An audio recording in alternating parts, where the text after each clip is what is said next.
Hello बच्चों, पिछले video में हमने एक समान विद्युत क्षेत्र में किसी द्विध्रुव पर लगने वाले बलिक आघूर्ण के लिए व्यंजक स्टार्ट कर दिया था। ठीक है, अब हमें उस व्यंजक को आगे बढ़ाना है। तो आप देखें, जो चित्र हमने बनाया था वो चित्र ये है।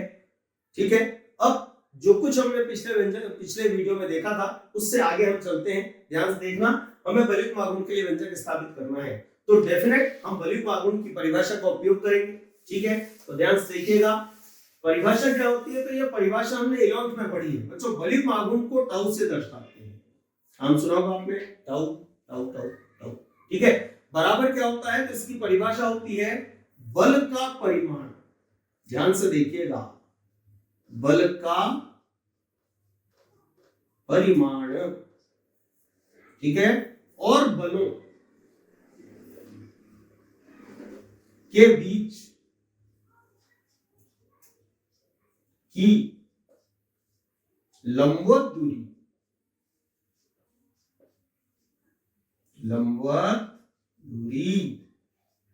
का गुणनफल। ऐसे शब्दों में बोले तो क्या बोलेंगे? बल का परिमाण और बलों के बीच की लंबवत दूरी का गुणनफल बलिक आघूर्ण कहलाता है। तो जो थ्योरी आप लिखेंगे उसके जस्ट बाद आपको लिखना होगा बलिक आघूर्ण की परिभाषा से, और से लिख के फिर इस लाइन को लिखना है।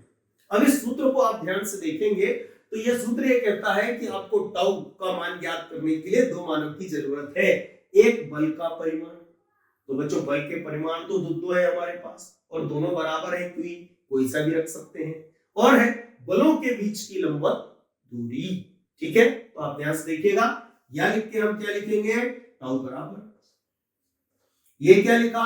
बल का परिमाण। तो बल का परिमाण तो क्यू ही है हमारे पास, कोई दिक्कत नहीं है। और गुणित आएगी बलों के बीच की लंबवत दूरी। तो देखें बलों के बीच की लंबवत दूरी कितनी है? तो बच्चों बलों के बीच की लंबवत दूरी हम उसे कहेंगे जो नंबर 1 दोनों बलों पर लंब हो और नंबर 2 दोनों बलों के बीच हो। तो इसके लिए हमने क्या किया?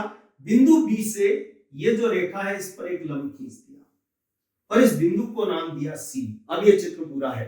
तो आप देखेंगे एक बल ये है, एक बल ये है, ये दूरी बी से सी तक दोनों बलों के बीच है। और आप देखें दोनों बलों पर ये 90 डिग्री का कोण भी बना रही है, ये 90 डिग्री, ये इसे कहेंगे बलों के बीच की लंबवत दूरी। तो चित्र के अनुसार वो दूरी बी से कहां तक है? सी तक है। इसे हमने डाल दिया समीकरण 1। अब देखिएगा हमें इसमें इस BC का मान देखना है। तो BC का मान इस चित्र से हम ज्ञात करते हैं। तो आप ध्यान से देखिएगा, ये जो BC, ये पूरा जो त्रिभुज है ये एक समकोण त्रिभुज है।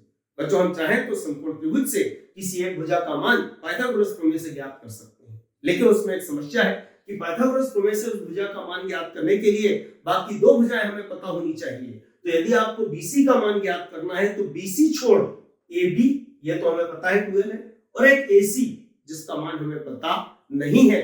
तो क्लियर है कि BC का मान हम इस व्यंजक में पाइथागोरस प्रमेय से ज्ञात नहीं कर सकते हैं। तो फिर देखें क्या करते हैं। तो अब ध्यान से देखिएगा, अब त्रिभुज ABC में दिखाई दे रहा आपको, त्रिभुज ABC में अब प्रश्न उठता है हमें मान ज्ञात करना है किस भुजा का? BC। तो ये काम हम त्रिकोणमितीय अनुपातों अर्थात sin cos tan से भी कर सकते हैं, लेकिन उसके लिए एक समस्या है कि जब तक हमें समकोण त्रिभुज में यह पता ना हो कि कौन सी भुजा लंब है और कौन सी आधार, तब तक ये संभव नहीं है। तो आप ध्यान से देखिएगा, ये दोनों समांतर रेखाएं हैं, उनको एक तिरछी रेखा ये काट रही है, दिखाई दे रही है आपको।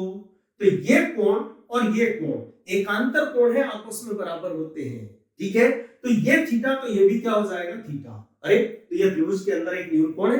कभी आपने पढ़ा होगा कि त्रिभुज के अंदर जो न्यून कोण होता है उसके सामने वाली भुजा, मतलब ये लंब कहलाती है। तो BC लंब है और AC आधार है। पहले देखने पर ऐसा लग रहा था हमें कि AC लंब होगा BC आधार है, पर ऐसा नहीं है। यहाँ BC लंब है और AC आधार है। तो जब भी बच्चों हमें sin cos tan का उपयोग करना हो तो आधार को छोड़ना हो तो हम sin का उपयोग करते हैं, लंब को छोड़ना हो तो हम cos का उपयोग करते हैं, और कर्ण को छोड़ना हो तो हम tan का उपयोग करते हैं। बच्चों हमें यहाँ पर AC जो भुजा है, जो कि इस त्रिभुज का आधार है, इसका हमारे लिए कोई उपयोग नहीं है। तो हम फिर इसे छोड़ना चाहेंगे, तो इसे छोड़ने के लिए फिर हमें साइन का उपयोग करना होगा। तो इस त्रिभुज में बच्चों ध्यान से देखिएगा, साइन थीटा बराबर, साइन थीटा का सूत्र होता है लंब बटे कर्ण। तो लंब भुजा है बच्चों BC और कर्ण भुजा है AB, तो इसे लिखेंगे BC बटे क्या लिखेंगे? AB।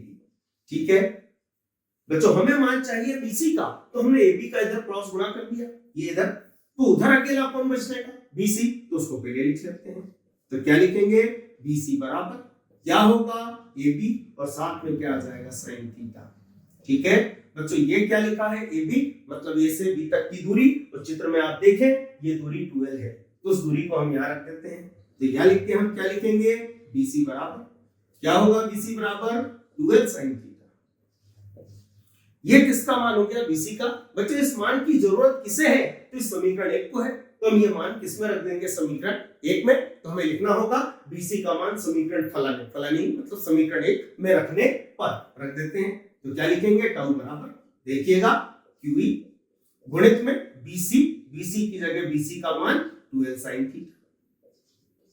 ठीक है बच्चों, ध्यान से देखिएगा, टाउ बराबर इसमें पढ़ो, ये क्या लिखा है, क्यू, ये क्या लिखा है बच्चों, 12, ये हो गया q इंटू 12, जिसे हम लिख सकते हैं स्मॉल p, तो स्मॉल p ये हो गया, साथ में क्या आएगा e, और क्या होगा, साइन थीटा। और इसे कहते हैं बच्चों एक समान विद्युत क्षेत्र में किसी द्विध्रुव पर लगने वाले बलिंग आघूर्ण के लिए व्यंजक। अब इस पर आधारित कुछ ऑब्जेक्टिव मतलब एमसीक्यूज बनते हैं, जिसके बारे में हम डिस्कस अगले वीडियो में करेंगे।